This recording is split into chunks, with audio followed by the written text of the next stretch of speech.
My goodness, how will I explain bakit ganyan ang kulay ng tubig nila? 'Di ba? Iba ang kulay. Tignan ninyo, oh, nakikita mo pa yung mga poste-poste sa ilalim. Sana ganyan yung tubig sa atin. Is it because galing ang tubig na ito sa bundok na natunaw yung mga yelo? Yun ba? At ang bango niya.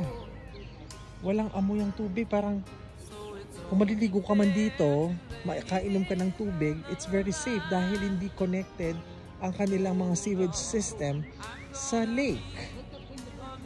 Dahil meron silang sinasabi na ang tubig nila bago ma-dispose sa lake, dapat naka-filter muna.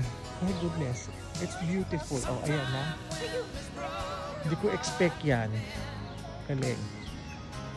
Sa likuran ng hotel namin yan.